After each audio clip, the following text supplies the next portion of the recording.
नमस्कार जंटी में स्वागत आपका। मैं हूं योगेंद्र। आप देख रहे हैं budget, interim budget union government का। और क्योंकि सबकी निगाहें टिकी होती हैं, जब बजट आता है तो बजट को लेकर के अपेक्षाएं भी बढ़ती हैं, कहीं सियासी हलचल भी बढ़ती है। चुनाव आने वाले हैं। अगर ओवरऑल इस बजट को हम देखें, अगर बहुत ज्यादा घोषणाएं होती तो निशाने पे हो सकती थी निर्मला सीतारमण, फाइनेंस मिनिस्टर, कि चुनावी बजट है, ये कहां से पूरा करेंगे। लेकिन एक संक्षिप्त उसमें उनका ज्यादातर जो टाइम है सरकार के 10 साल के कामकाज पे गया है। उन्होंने बताया भी कि 10 साल हमने क्या क्या किया है। 25 करोड़ लोगों को हमने गरीबी से बाहर निकाला है, लेकिन फिर भी 80 करोड़ लोगों के लिए जल जो खाद्यान्न योजना है वो कंटिन्यू रहेगी। मुद्रा लोन का उन्होंने जिक्र किया। लेकिन बड़ी बात यह है कि हमारे साथ जो पैनल जुड़ा हुआ है उत्तराखंड से है, और उत्तराखंड की बड़ी जीडीपी, या ये कहूं कि भारत में आने वाला टूरिस्ट, हर तीसरा टूरिस्ट उत्तराखंड जरूर जाके आता है। वहां देवभूमि भी है और टूरिस्ट रमणीय स्थल भी हैं। जिस तरह से कहा गया है कि टूरिज्म सेक्टर को इजाफा करेंगे, उसे आगे बढ़ाएंगे, उस लिहाज से उत्तराखंड के लिए बड़ी खुशी की बात कही जा सकती है। इससे प्रधानमंत्री नरेंद्र मोदी को भी निर्मला जी के बाद में सुना, उनका भी साफ कहना था कि 11,11,111 करोड़ रुपए इंफ्रास्ट्रक्चर पे खर्च होंगे। उसमें अगर वो पैसे कहीं भी खर्च होंगे तो निश्चित रूप से वो राज्यों का डेवलपमेंट पे जाएगा। 75,000 करोड़ रुपए राज्यों के लिए सेपरेट एलोकेशन की भी बात की गई है। तो चलिए, हमारे साथ चर्चा में इस वक्त मौजूद हैं बीजेपी से वीरेंद्र बिष्ट जी, कांग्रेस से शिषपाल सिंह जी, और उत्तराखंड क्रांति दल से दीपक रावत साहब और सुशील कुमार जी हमारे साथ एजुकेशन शिक्षाविद हमारे साथ में जुड़े हुए हैं। सभी का स्वागत है। मैं कांग्रेस से हमारे जो प्रवक्ता साथी जुड़े हुए हैं उनसे जानना चाहूंगा, अगर ओवरऑल हम बजट को देखें सर, उत्तराखंड की बात करें या देश की बात करें, देश खुशहाल होगा तो निश्चित रूप से उत्तराखंड भी खुशहाल होगा। तो किस तरह से देखा जाए इस बजट को? देखिए योगेंद्र जी, ये जो बजट है, क्योंकि एक चुनावी बजट था और इससे बड़ी उम्मीदें प्रदेश के लोगों को थी, युवाओं को थी, महिलाओं को थी, लेकिन किसी के लिए भी इस बजट में कुछ नहीं है।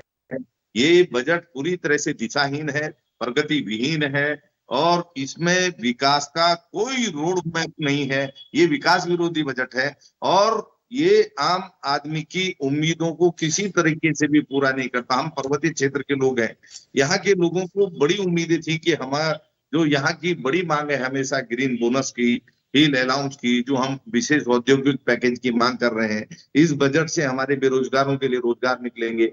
मात्र शक्ति के सशक्तिकरण के लिए कुछ इसमें विशेष प्रावधान होंगे, लेकिन कुछ भी इस बजट में नहीं है। हवाई बजट है, जुमलेबाजी है।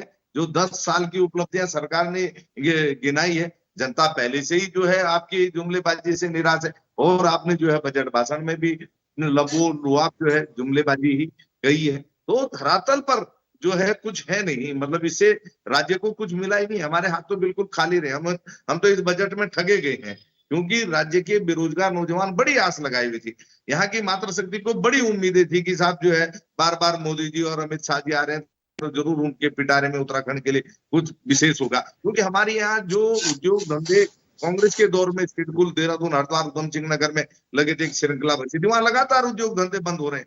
आप उन उद्योग धंधों को चलाने के लिए कुछ इस बजट में है नहीं कि कैसे जो है वो बंद होते हुए उद्योग पुनः शुरू हो सकेंगे। अभी इन्वेस्टर मीट यहाँ हुआ था, तो हमें लगा था कि जो है उद्योगों को पहाड़ चढ़ाने के लिए इस बजट में कोई विशेष प्रावधान होगा, कोई विशेष औद्योगिक पैकेज होगा, वो भी इस बजट में नहीं है। टैक्स स्लैब, जो मध्यम वर्ग एक उम्मीद लगा रहा था कि टैक्स स्लैब में जो है उसे बड़ी कुछ छूट मिलेगी, राहत मिलेगी, वो भी इस बजट में नहीं है। रसोई गैस का सिलेंडर का बोझ कुछ कम होगा, डीजल पेट्रोल के दाम कम होंगे, जिससे महंगाई पर नियंत्रण लगेगा। लेकिन टूरिज्म सेक्टर की बात की, देखिए आज भी उत्तराखंड का बेस जो है, वहां की जीडीपी अगर हम बात करें स्टेट की, तो काफी कुछ टूरिज्म इंडस्ट्री पे टिकी हुई है। निर्मला जी ने कहा है कि टूरिज्म सेक्टर को डेवलप किया जाएगा। उन्होंने बाकायदा लक्षद्वीप का जिक्र भी किया। लक्षद्वीप को प्रमोशन करना अब सरकार का एक लक्ष्य भी रह गया, क्योंकि मालदीव के टकराव के बाद में ये स्थिति बन रही है। लेकिन टूरिज्म इंडस्ट्री को आगे बढ़ाया जाएगा तो उससे आपको नहीं लगता है कि उत्तराखंड का भी इसमें उद्धार होगा? नहीं, ये योगेंद्र जी बहुत अच्छी बात है। अगर सरकार इस तरह कुछ सोचती, कुछ कदम बढ़ाती। लक्षद्वीप का जिक्र किया, उत्तराखंड का जिक्र तो नहीं है ना कि हम उत्तराखंड के टूरिज्म के लिए विशेष पैकेज दे रहे हैं। हमारे तो जो होटल व्यवसायी हैं, चारधाम यात्रा के दौरान बड़े जो है निराश रहे यहाँ पर, जो है जिस तरीके का सरकारी हंटर चल रहा था। तो रिवर माइग्रेशन की बात ये जरूर करते हैं, टूरिज्म की बात करते हैं, लेकिन उसके लिए धरातल पर कोई योजना नहीं होती। कुछ लेके तो आए ना, जिससे युवाओं में एक उम्मीद जगे, जो साहसिक पर्यटन में कुछ करना चाहते हैं, उनके लिए भी इसमें कुछ नहीं है। केवल लोग बातें हैं, कोई प्रावधान नहीं है बजट। सर वापस लौट रहा हूं आपके पास में, मैं दीपक जी का रुख करना चाहूंगा। दीपक जी, क्या लगता है आपको कि कुछ उम्मीदें जगी हैं? क्योंकि टूरिज्म सेक्टर को छूने की बात कही है, प्रधानमंत्री ने अपने ब्रीफिंग में भी कही है, और जब अनाउंसमेंट के बाद में, और निर्मला जी ने भी कहा है कि टूरिस्ट सेक्टर को और इजाफा किया जाएगा। उसके लिए अभी ये तो टोटली जो बजट आएगा उसमें पता लग पाएगा, लेकिन पर्यटन केंद्रों का व्यापक विकास होगा, यानी कि उसके डेवलपमेंट पे गवर्नमेंट विशेष विचार रखती है, फोकस करना चाहती है। तो इससे लगता है कि उत्तराखंड में काफी कुछ जो आज स्टैंड कर रहा है उत्तराखंड दुनिया के मानचित्र में, चाहे वो हिमालय जाने वाली रूट हो या फिर वहां की अपनी आबो हवा है, हर कण कण में, हर पल पल में टूरिज्म बसा हुआ है वहां पे, तो उसका डेवलपमेंट हो पाएगा। योगेंद्र जी, मेरी आवाज आ रही है? हाँ, आ रही है सर, कंटिन्यू करिए आप। विडंबना इस प्रदेश की ये रही है कि चाहे वो भारतीय जनता पार्टी हो या कांग्रेस हो, ये दोनों राष्ट्रवादी सोच के साथ इस प्रदेश में शासन कर रही है। मूल जो यहाँ का जो मूल निवासी है, जो मूल पहाड़ का निवासी है, वो इनके किसी भी योजनाओं में केंद्र में नहीं है। तो जो भी चीज है वो सिर्फ एक चीज नजर आ रही है कि ये इनका ध्यान जो है वो सिर्फ, अब देखिए ना, आप रोजगार की बात कर रहे हैं, रोजगार के लिए सृजन करने के लिए कंपनियां इनके, अभी इन्होंने एक अधिवेशन करा पिछले माह कि यहाँ पर रोजगार का सृजन करने के लिए उद्योग धंधे आएंगे। पर आप मुझे बताइए, जब उन्हें कर में छूट मिलेगी नहीं, जब उन्हें एक व्यवस्था नहीं दी जाएगी, तो कौन सा उद्योग यहाँ पर स्थापित होगा? पिछले 8 साल से भारतीय जनता पार्टी शासन कर रही है। मैं आपके माध्यम से भारतीय जनता पार्टी के प्रवक्ता से पूछना चाहूंगा कि ये बताएं कि पिछले 8 साल में इन्होंने कौन से पर्वतीय जिले में कौन सा अस्पताल खोल के दिया है स्वास्थ्य संबंधी यूज होने के लिए। ये बड़े ढिंगे मारते हैं कि हमारे 5 लाख का हमारा बीमा योजना है, 5 लाख का हमने आयुष्मान योजना दे दिया है। आप बताइए, गैरसैंण राजधानी है, गैरसैंण में अगर कोई व्यक्ति बीमार होता है तो योगेंद्र जी आप मुझे इसका थोड़ा सा जवाब दे दीजिए कि वो अपना इलाज कराने के लिए कहाँ आए? देहरादून आए, ये ऋषिकेश आए, 4 घंटे लगेंगे, 5 घंटे लगेंगे उसको ऋषिकेश पहुंचने में, प्राण पखेरु हो जाएंगे उसके। दिक्कत ये है कि इनके साथ दिक्कत क्या है कि ये 13 जिलों का ये जो प्रदेश है, मात्र सिर्फ 4 जिले ही इनके लिए महत्वपूर्ण है, जो मैदानी जिले हैं। उस मैदानी जिलों के जो मतदाता है उनके लिए ये लोग सारी योजनाएं बनाते हैं। और दिक्कत वही है कि ये सोचते हैं कि बस, क्योंकि जनता भी इनके बहकावे में आती है, जनता इनको बहुमत देकर, बहुत ज्यादा समर्थन देकर जिताती रहती है। उसका नतीजा क्या हुआ आप देखिए ना। गैरसैंण राजधानी में अगर कोई व्यक्ति बीमार होता है तो अगर उसको इलाज कराना है तो वो एम्स में आएगा, सबसे नियरेस्ट हॉस्पिटल है। 5 घंटे लगते हैं गैरसैंण से वहां आने में। इतनी देर में तो वो बेचारा यहाँ से, वो जो स्वच्छ व्यक्ति है देहरादून का, वो दिल्ली पहुंच जाएगा अपना इलाज कराने के लिए। ये किसका बेवकूफ बना रहे हैं इस उत्तराखंड में? सबसे बड़ी विडंबना यही है कि भारतीय जनता पार्टी और कांग्रेस, आप एक इनके कार्यकाल में बताइए ना, कौन सा बड़ा अस्पताल खोल के दिया है, कौन सा बड़ा उद्योग इन्होंने पर्वतीय जेल में खोल के दिया है? चलिए मान लीजिए ये वो प्रदेश है जहां योगेंद्र जी, जहां 85% मतलब 85% जो है वन आश्रित है, वनों से घिरा हुआ है। मात्र 25% में, 15% में इनको काम करना है। कौन सी योजना की बात करें? वो ग्रीन बोनस की जो बात कर रहे थे, मतलब नदी भी हम से ले लिया, जंगल भी हमसे ले लिया। पहाड़ का आदमी कहां जाएगा? पलायन नहीं करेगा तो क्या करेगा? आप मुझे बताइए ना। गांव, वो जंगल में अगर अपने जीवन यापन करने के लिए लकड़ी काटने जाए तो वन विभाग वाले उसे जेल में डाल दे। पानी की बात कर ले तो जो सबसे बड़ी योजना है हमारी टिहरी बांध परियोजना, सिर्फ 12% बिजली मिलती है इस प्रदेश को। और विस्थापितों, आप योगेंद्र जी, विस्थापितों की समस्या का निवारण आज तक नहीं हो पाया है।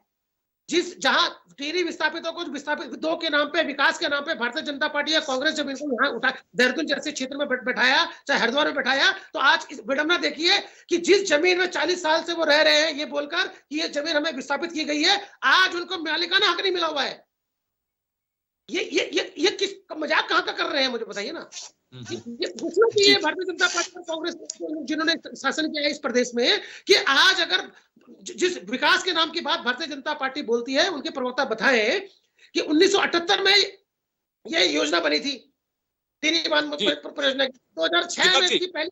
दीपक जी, लेकिन बजट की जो बात की जा रही है, टूरिज्म सेक्टर की बात कही गई है, टूरिज्म में होटल व्यवसाय हो या फिर जैसे उत्तराखंड है, उत्तराखंड में देखिए हर जगह अपना, हम राजस्थान में रहते हैं, यहाँ पे डेजर्ट को भी लोग देखने के लिए आते हैं, आपके यहाँ पे कोई आता है तो बर्फ देखने के लिए आते हैं, वहाँ की देवभूमि को देखने के लिए आते हैं, पहाड़ों को निहारने के लिए आते हैं, वहाँ पे जिस तरह के झरने गिरते हैं उनको देखने के लिए आते हैं।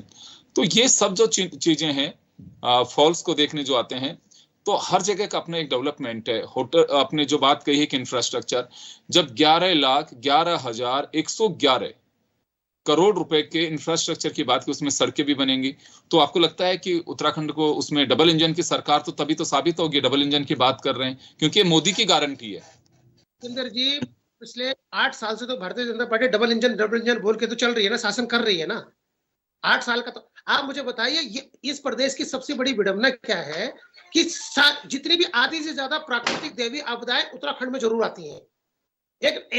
एक ऐसी प्राकृतिक आपदा बता दीजिए जो इससे अछूता रहा हो ये प्रदेश। पर्यटक कहाँ जाता है? जिस बर्बादी की बात आप कर रहे हैं, दुर्भाग्यवश इस बार बर्फ आज पड़ी है, जब पहला फरवरी लगा है, आज पड़ी है। तो आज उद्योग जो बर्फ पड़ी हुई है, ये तो जब प्रकृति के ऊपर है कि बर्फ पड़ेगी तो आएगा। समस्या क्या है कि यहाँ का जो मूल समस्या है योगेंद्र जी, पलायन की, वो पलायन क्यों हो रहा है? जब पहाड़ के आदमी को स्वास्थ्य नहीं मिल रहा है, शिक्षा नहीं मिल रही है, रोजगार नहीं मिल रहा है, तो क्यों रहेगा पहाड़ों में? आप मुझे बताइए ना, क्या उसका हक नहीं बनता है कि वो करे, अपने अच्छा जीवन यापन करे? लेकिन भारतीय जनता पार्टी और कांग्रेस बराबर इन्होंने 2-2 बार शासन किया हुआ है, और भारतीय जनता पार्टी तो बिल्कुल डींगे मारती है कि हम डबल इंजन की सरकार है। तो मैं इन्हीं से पूछना चाहता हूँ, गैरसैंण में इनके विधायक नहीं रह पाते हैं ग्रीष्मकाल की राजधानी के नाम पे। वापस आ रहा हूं सर, दीपक जी वापस लौटूंगा, वीरेंद्र सिंह जी के पास में जाना चाहूंगा और उसके बाद में मैं सर के पास में आना चाहूंगा। वीरेंद्र जी, आपने सुना, आपके 2 साथी बैठे हुए हैं उत्तराखंड क्रांति दल से, दीपक जी भी और शीर्षपाल जी भी हमारे साथ कांग्रेस से जुड़े हुए हैं। इनका साफ कहना है कि भरोसा कैसे किया जाए। देखिए योगेंद्र जी, पहले तो समझना पड़ेगा कि आज चर्चा जो हो रही है बजट पर हो रही है या अंतरिम बजट पर चर्चा हो।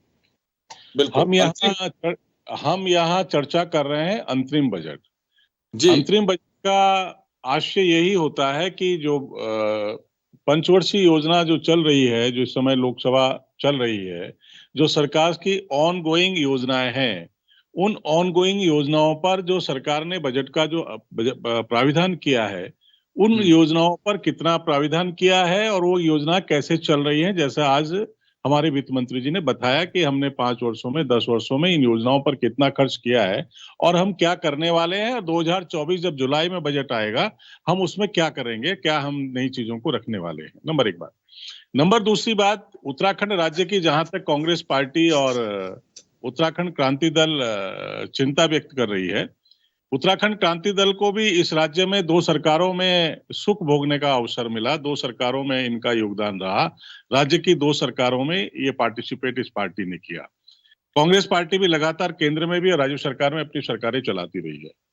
हमको उत्तराखंड राज्य में जो आज अंतरिम बजट की चर्चा है, इस अंतरिम बजट से जो सारी योजनाएं चल रही हैं, यातायात की संबंधी है, इंफ्रास्ट्रक्चर की समस्या है, जो हमारी रोड और सड़कें बन रही है, जो हमारी हवाई यातायात बेहतर हो रही है, जो हमारे रेल की यातायात हमारी बेहतर हो रही है। हम कर्णप्रयाग तक जो रेल लाइन बिछा रहे हैं, हमारा 25 तक हमारा जो है कर्णप्रयाग तक रेल में जाने का जो सपना है वो साकार होने वाला है।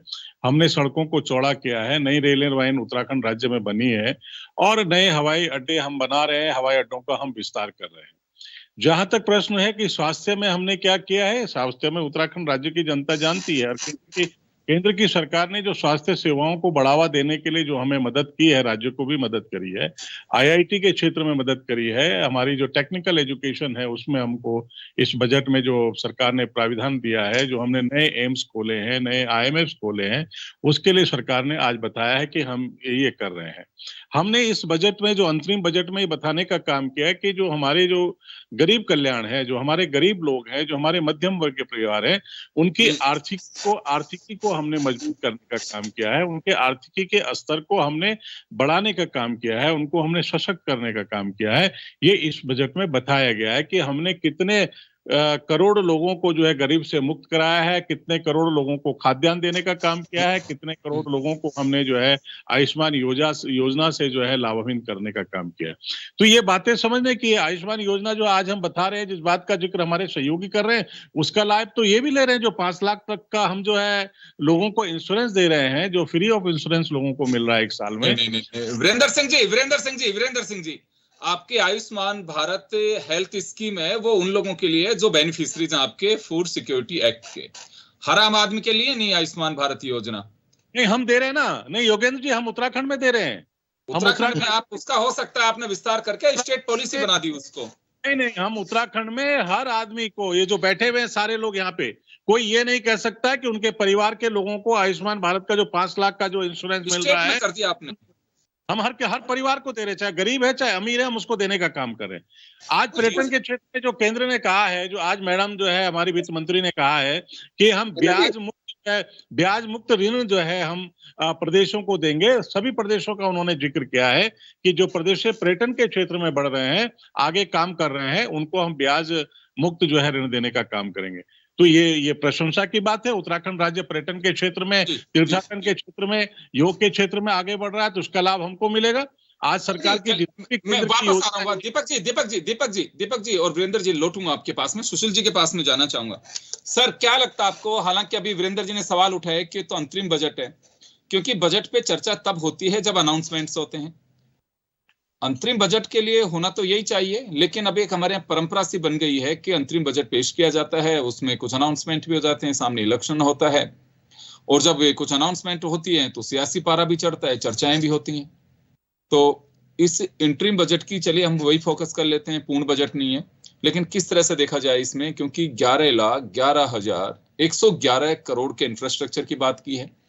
टूरिज्म सेक्टर में इजाफा होगा, इसका जिक्र किया गया है। 75,000 करोड़ रुपए राज्यों को दिया जाएगा, इसका जिक्र किया गया है। तो क्या लगता है आपको कि ये सब चीजें धरातल पे उतरेंगी तो एक बड़ा डेवलपमेंट उत्तराखंड या दूसरे राज्यों वहां का हो पाएगा? देखिए, एक तो अंतरिम बजट हम कह रहे हैं, लेकिन बजट का साइज जो हम देख रहे हैं जी, वो अंतरिम जैसा नहीं। बजट का साइज अंतरिम नहीं है, बजट अंतरिम है, बट साइज बड़ा है। जैसे कहते हैं 5 साल का बच्चा 5 साल का डेट ऑफ बर्थ में आता है तो 20 साल का लगता है। 47 और 48 लाख करोड़ का ये बजट है। 11,11,000 समथिंग आप ही बता रहे हैं इंफ्रास्ट्रक्चर का। 6 लाख करोड़ रक्षा में है, जो सबसे ज्यादा बजट खासतौर से ऐसे सेक्टर्स में दिए गए हैं। आपने देखा होगा कि मोदी साहब की सरकार में इंटरिम बजट ये दूसरा मौका है। एक बार 2019 में आया था, 2024 में, और हमेशा ये फुलफिल एक इनकरेजमेंट लेके चलते हैं। 2047 की भी बात इसमें हाँ। आप पीछे 10 साल का पूरा ब्यौरा मिलेगा कि 390 यूनिवर्सिटी बना दिया, 16 आईआईटी बना दिया, 16 हमने IIIT बना दिया, या 3,000 ITI बना दिया, या 1.5 करोड़ युवाओं को हमने प्रशिक्षित कर दिया, वगैरह वगैरह। बहुत सारा डिटेल मिलेगा, चाहे मुद्रा योजना, कुछ भी। एक तो 10 साल का ब्यौरा है, और आगे 2047 तक आप विकसित होंगे, इसकी भी चर्चा है। और 48 लाख करोड़ के आसपास का बजट है, और एक हैवी अमाउंट बजट है, जो कि साल भर का, आप 2024-25 का बजट कहिए, ये जुलाई-जून का बजट नहीं है। जून-जुलाई में जो बजट आएगा वो 9 महीने का बजट या 8 महीने का बजट फिर आएगा, लेकिन इस बजट में भी आगे के बजट शामिल हैं। इनकी जो, अब छोड़ दीजिए इनको, ये पहले भी रहा है, इसलिए इंटरिम बजट का नाम है, जैसे वही कहा गया कि देखन में छोटन लगे घाव करेगा भीड़। आप इसके साइज पे जाएंगे तो ये अपनी तो 5 साल की सियासी जो नियोजन है उसका भी इसमें बजट में है। हालांकि एक बात कह सकता हूं कि सरकार ने लोक लुभावन की बात नहीं की है ना। हम क्या होता है चुनाव के बजट में ज्यादा लुभाने वाली चीज होती है, बल्कि मैं इसको इस रूप में देख पाया कि सरकार को शायद यह विश्वास है कि हम पीछे जो काम किए हैं उससे हम बहुत फर्क जनता पे, वोटरों पे डाल चुका हूं, और इसलिए हमें वही काम करना है, वही बताना है जो हमें आगे, चाहे जैसे 4 जातियां बताकर उन्होंने कहा, महिला हो, किसान हो, गरीब हो, युवा हो, सभी सशक्त करेंगे। तो इस बजट का आप अगर पूरा भाव देखें तो हमने ये पाया कि एक तो ये चुनाव के हिसाब से एक आर्थिक घोषणा पत्र की तरह भी है। ये हर सरकार जो है अपना एक एजेंडा लेके तो चलती है। राजकोषीय घाटा तुलनात्मक पिछले साल से कम है, इसलिए इस बजट में तारीफ की जा सकती है कि, क्योंकि देखिए जो डिफिशिएशन होता है वो हमारी करेक्टर होता है, करेक्टर जिसको बोलते हैं। जैसे कोई व्यक्ति का चरित्र आंकना हो तो आप ये देखेंगे कि भाई इसका समाज में कैसा है। तो इसी तरीके से बजट को अगर आंकना है तो इसका राजकोषीय घाटा जरूर देखना चाहिए। तो गवर्नमेंट ने इसको 0.1% ही पिछले साल से नीचे लाई है, यानी 6.9 से 6.8 किया है। तो यह इसके लगता है कि सरकार मतलब काम भी किया और पैसा कमाया भी है, नुकसान भी कम होने का है, क्योंकि राजकोषीय घाटा हमेशा बजटरी घाटे को जन्म देता है। और जब बजटरी घाटा होता है, यानी ऐसा समझिए हमने 1 लाख रुपया सोचा लाएंगे और 80,000 आया तो 20,000 हम उधार लेंगे तो ब्याज देंगे तो फिर जनता से भी वसूलेंगे, तो ये दिक्कतें आती हैं। और एक लाइन आप आगे बोलना है मुझे जी, मैं वापस लौटूंगा आपके पास में।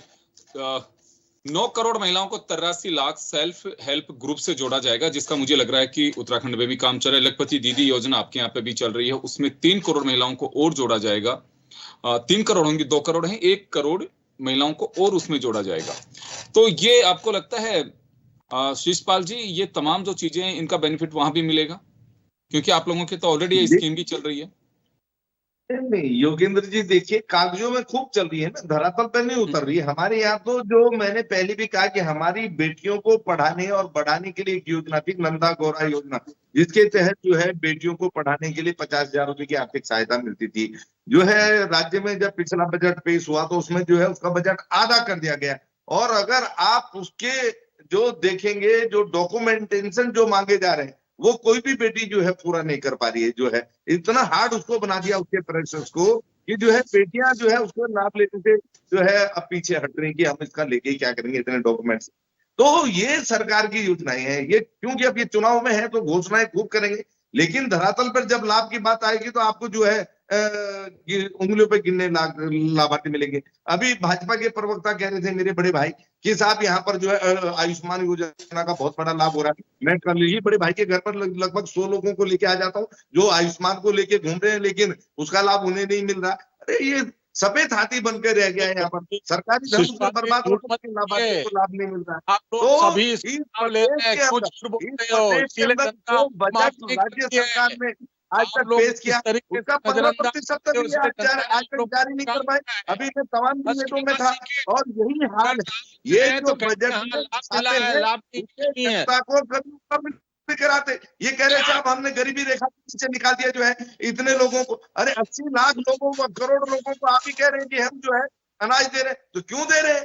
क्योंकि 80 करोड़ लोगों को इन्होंने जो है इसमें गरीब